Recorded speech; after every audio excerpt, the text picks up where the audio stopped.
Aujourd'hui, je vais vous apprendre ce que signifie la couleur de votre urine. Les différentes couleurs que vous voyez dans votre urine, qu'est-ce que cela signifie exactement? Et quand devez-vous consulter votre médecin? Pour commencer, l'urine est composée à 95% d'eau. Les 5% restants sont constitués de sels tels que le sodium, le chlorure, le potassium, le calcium et le magnésium. Elle contient également de l'urée, de la créatine et de l'ammoniac. Ces substances contiennent donc certains produits qui rendent l'urine jaune. La couleur normale de l'urine est donc le jaune. Nous allons donc parcourir le spectre des différentes couleurs que vous pouvez voir. Numéro 1, clair. Qu'est-ce que cela signifie au juste? Si votre urine est claire, cela signifie que vous êtes trop hydraté. De temps en temps, ce n'est pas grave. Si vous êtes constamment trop hydraté, vous risquez de souffrir d'un déséquilibre électrolytique. Il est donc possible de réduire le taux de sodium dans le sang ou d'autres choses de ce genre. Et cela peut en fait créer des problèmes majeurs. Si vous avez l'impression de ne pas boire beaucoup, mais que vos urines sont toujours très claires, vous devriez peut-être réduire un peu votre consommation d'alcool ou chercher à savoir ce qui se passe. Deuxièmement, le jaune. Le jaune est la couleur normale de l'urine, mais il existe un spectre. La couleur à rechercher est un jaune clair, pâle, un jaune limonade. C'est en quelque sorte la couleur idéale. Et cela signifie que vous buvez la bonne quantité d'eau. Votre urine semble saine et claire et vous n'êtes pas trop concentré. Lorsque l'urine se concentre, elle peut prendre une couleur jaune foncé ou ambrée. Cela signifie que vous ne buvez pas assez d'eau ou de liquide. Veillez donc à augmenter votre consommation de liquide. En règle générale, l'eau pure est une excellente option pour augmenter votre consommation de liquide. Si vous n'aimez pas l'eau, vous pouvez ajouter certains de ces arômes dans l'eau. Mais il ne faut pas boire trop de boissons sucrées, car elles peuvent avoir d'autres effets négatifs sur la santé. Troisièmement, la prochaine couleur que vous pourriez remarquer est l'orange. L'orange peut donc parfois être un sous-produit de certains médicaments que l'on prend. L'un des médicaments souvent prescrits est le pyridium ou chlorhydrate de phénazopyridine. C'est un médicament que nous utilisons souvent pour les personnes qui ont des douleurs brûlantes lorsqu'elles urinent. Il peut en effet rendre l'urine orange et la tacher partout où elle se trouve. Si vous en mettez sur vos sous-vêtements, vous aurez une tache orange sur vos sous-vêtements. Elle peut également être due à d'autres médicaments comme la sulfasalazine ou à des laxatifs contenant du séné. Ainsi, si vous prenez l'un de ces médicaments, l'orange pourrait n'être qu'un sous-produit normal de la prise de ce médicament. En outre, si vous mangez beaucoup d'aliments de couleur orange contenant du bêta-carotène, comme les carottes ou les patates douces, votre urine peut prendre une teinte orange. Ma recommandation pour toutes ces choses serait de boire beaucoup de liquide et de voir si votre urine s'éclaircit. Et d'attendre un peu. Il y a des moments où il faut être plus inquiet que d'autres, mais l'orange n'est pas particulièrement effrayante. L'urine peut également être orange lorsqu'elle est très concentrée. Elle peut alors prendre une teinte légèrement orangée. Là encore, boire de l'eau peut aider à résoudre ce problème. Passons au numéro 4, l'urine rouge. C'est donc la couleur de l'urine qui effraie le plus les gens, car elle indique la présence de sang dans l'urine. Mais encore une fois, il y a certaines choses que vous pouvez manger ou prendre, en ce qui concerne les médicaments qui peuvent rendre votre urine rouge. Certaines choses comme les betteraves, la rhubarbe, les mûres, peuvent également faire rougir l'urine. De même, certains médicaments qui traitent la tuberculose peuvent souvent rendre l'urine ou même les yeux un peu rouges. Si vous prenez l'un de ces médicaments ou même l'une de ces choses, buvez beaucoup de liquide et essayez de l'évacuer. Dans le cas contraire, il peut s'agir d'un signe de présence de sang dans les urines. C'est la raison pour laquelle il faut absolument consulter votre médecin.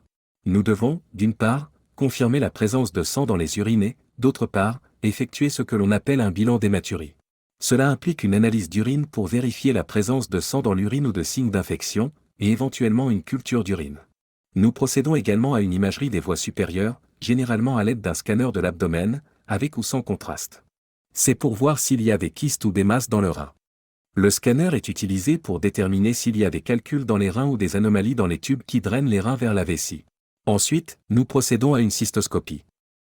La cystoscopie est une procédure au cours de laquelle nous prenons une petite caméra et nous regardons dans la vessie pour voir s'il y a des calculs, des tumeurs, des masses, des anomalies qui pourraient être à l'origine du saignement.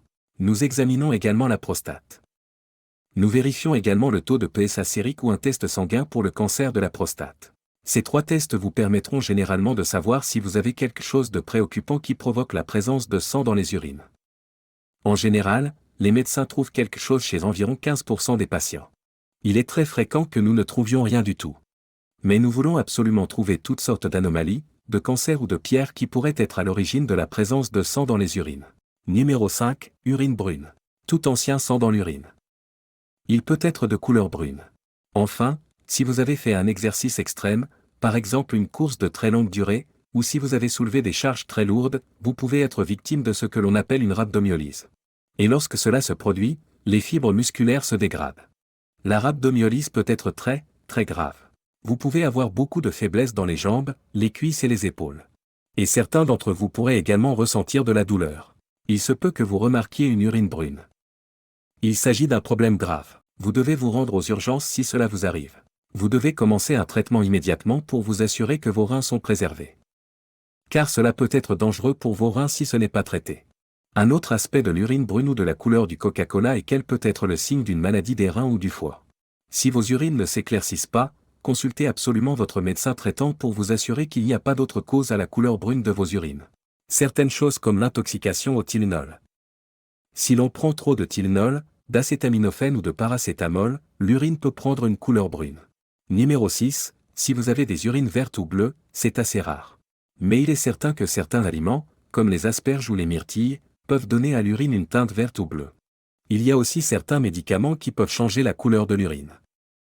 Ainsi, lors d'une intervention chirurgicale, on utilise généralement des médicaments comme l'indigocarmine, le bleu de méthylène ou la fluorescéine, qui peuvent colorer l'urine en bleu ou en vert. Il y a aussi des médicaments comme Uribel qui peuvent rendre l'urine un peu bleue.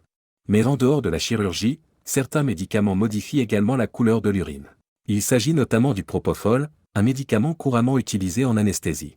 Et l'amitriptyline, un antidépresseur qui est parfois utilisé pour traiter une maladie appelée cystite interstitielle. Septièmement, l'urine trouble. Une urine trouble peut être le signe d'une infection des voies urinaires, mais elle ne signifie pas toujours que vous avez une infection. Si votre seul symptôme est une urine trouble, vous n'avez pas besoin d'être traité. Cela signifie que vous n'avez pas de douleur à la miction, pas de fièvre, pas de gêne dans le bas-ventre. Vous n'avez pas besoin d'être traité pour une infection. Si vous êtes enceinte, si vous êtes immunodéprimé ou si vous n'êtes pas en bonne santé, vous devez consulter un médecin. Mais dans d'autres cas, si vous êtes une personne normale, en bonne santé, dont les urines sont troubles et qui est par ailleurs totalement asymptomatique, ne prenez pas d'antibiotiques à moins que vous ne commenciez à avoir des symptômes. Il suffit de boire beaucoup d'eau. Cela devrait vous aider à éliminer cette urine trouble. Numéro 8, l'urine mousseuse. L'urine mousseuse peut souvent causer beaucoup d'inquiétude.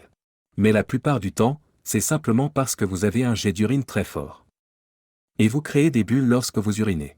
Si cette mousse persiste dans le temps, après plusieurs mictions, il faut consulter son médecin traitant. Il peut s'agir d'un signe de présence de protéines dans les urines ou d'une maladie rénale. Il peut également s'agir d'un signe d'un autre problème, comme une fistule ou une connexion entre la vessie et quelque chose d'autre. J'espère que vous avez appris quelque chose aujourd'hui sur la couleur de l'urine et sur ce que cela signifie pour vous.